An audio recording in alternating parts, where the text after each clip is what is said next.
هو انا دخلت الاوضه دي كنت عايزه اعمل ايه؟ جمله بتعدي علينا كلنا على مدار اليوم، يمكن 3 4 مرات بنبقى قايمين عشان نعمل حاجه وفجاه بننسى احنا كنا قايمين نعمل ايه. في الفيديو ده هقولك على كام خطوه كده تعمليها في روتينك اليومي. هتخلي ذاكرتك حديد ومش هتخليكي تقولي الجمله دي تاني. تابعي معايا الفيديو. يا صباح الفل عليكم، ازيكم عاملين ايه؟ يا رب تكونوا بخير وفي احسن حال. موضوع النسيان ده كان بيجي في السن الكبير، لكن دلوقتي مع الذكاء الاصطناعي اللي بقينا نستعمله على طول، والكمبيوتر والموبايل اللي ما بقيناش نسيبه من ايدينا خالص، وطبعا الاسترس اللي احنا بقينا فيه يوميا في حياتنا بقى يجي في اي سن. ممكن نلاقي شباب صغيره 17 سنه و16 سنه وبينسوا كتير. دلوقتي هقولك على كام خطوه بساط جدا تعمليهم في يومك عشان ذاكرتك تقوى كده وما تنسيش حاجه ابدا. شغلي عقلك على مدار اليوم في حاجات مانيوال، يعني مثلا اعملي كروشيه، العبي شطرنج، احفظي مثلا رقم موبايل. اعملي كده ان كل يوم مثلا تحفظي رقم موبايل من اي حد من اصحابك او اي حد من معارفك.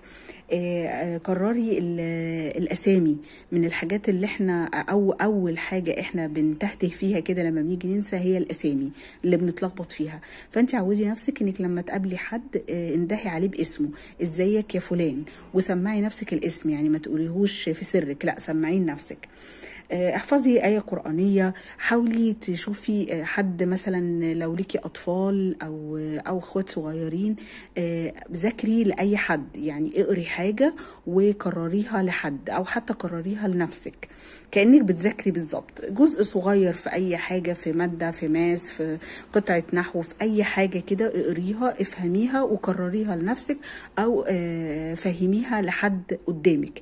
انت كده بتنشطي دماغك، بتصحصحيها. تمارين التنفس، الحاجات دي والله يا جماعة أنا جايباها من ناس متخصصة أنا قريت فيها وأنا دايما لما حاجة بتظهر كده بحس إنها ظهر عيب أو حاجات في حياتي بحب أبحث عنها وأشوفها وأقرأ فيها كتير. فدي دكاترة وناس متخصصة قالت إن تمارين التنفس من الحاجات المهمة جدا في حياتنا اللي لازم نركز فيها. كل يوم الصبح افتحي شباك أو افتحي بلكونة ووقفي قدامها وخدي نفس عميق 5 6 مرات. افتحي الرئه بتاعتك ودخلي الاكسجين كله جوه الرئه وارجعي طلعيه تاني. حاجه بسيطه جدا مش تاخد منك دقيقه. اول ما تصحي الصبح اعملي اي حركه في يومك، اي حركه، مش لازم تروحي جيم وتدفعي فلوس كتير، لا اي حركه نص ساعه في اليوم 3 4 مرات في الاسبوع بس. ويفضل لعب الرياضه يكون على معده فاضيه.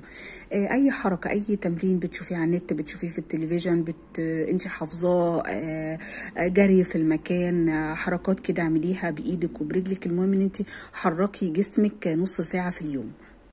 النوم بالليل، النوم بالليل مش اقل من 8 ساعات، والنوم بالليل، النوم بالنهار ما يعوضش النوم بالليل. احنا ربنا خلقنا ان احنا ننام بالليل ونشتغل بالنهار.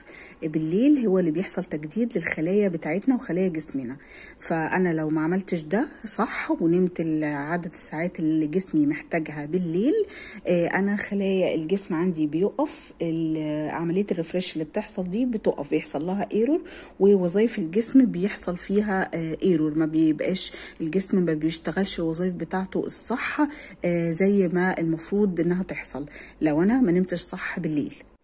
استعملي النوتس بتاعتك اللي في الموبايل انك تكتبي فيها اي حاجة انت عايزة تعمليها. يعني مثلا انا محتاجة، انا في شغلي وافتكرت ان علبة شامبو بتاعتي مثلا خلصت، فانا عايزة وانا مروحة اشتري لنفسي علبة شامبو. طلعي الموبايل بتاعك واكتبي النوتس دي في الموبايل واعملي عليها تذكرة ان هي الموبايل يعمل لك يرنلك في الوقت اللي انت نازلة فيه من شغلك. انا بنزل الساعة 4:10 هيرنلي، فانا هفتكر اني لازم اشتري شامبو وانا مروحه البيت النهارده. الخطوه دي هتسهل لك حاجات كتير جدا ان انت ممكن تنسيها على مدار اليوم بتاعك وانت تبقي عايزه تعمليها. وطبعا احنا كلنا الموبايلات في ايدينا طول اليوم، فسهل جدا انك ما بين وقت والتاني تفتحي الصفحه بتاعت النوتس بتاعتك وتقري الملاحظات اللي انت كاتباها. اخر حاجه بقى هقولها لك وهي تغذيه خلايا المخ. في حاجات بتنشط خلايا المخ في الاكل، وفي حاجات بتدمر خلايا المخ. حاجات بتنشط خلايا المخ اللي مضادات الاكسده، يعني مثلا اشربي لك قهوه بس بحد اقصى فنجانين في اليوم، طبعا من غير سكر. كلي الحاجات اللي فيها مضادات اكسده زي الفراوله، التوت. كلي دهون مشبعه. من الحاجات اللي بتغذي خلايا المخ وبتنشطه الدهون المشبعه، السمنه البلدي، الزبده الفلاحي، زيت الزيتون. حطي الحاجات دي في اكلك، من الحاجات المهمه جدا اللي بتغذي خلايا المخ. الحاجات اللي بتدمر خلايا المخ واللي بتدمر جسمنا خالص هو السكر والحلويات. دي بتخلي الخلايا عندنا تعجز بدري وتشيخ ويقف نشاطها. السكريات والحلويات والسم الابيض اللي هو الدقيق الابيض، الحاجات دي كلها بتبوظ خلايا المخ عندنا. حاجات بسيطه ولو ركزتي فيها وحطيتيها في دماغك دنيتك هتتظبط وصحتك هتبقى تمام وزي الفل. ويا رب تكونوا استفدتوا بالفيديو. اشوفكم على خير الفيديو الجاي ان شاء الله.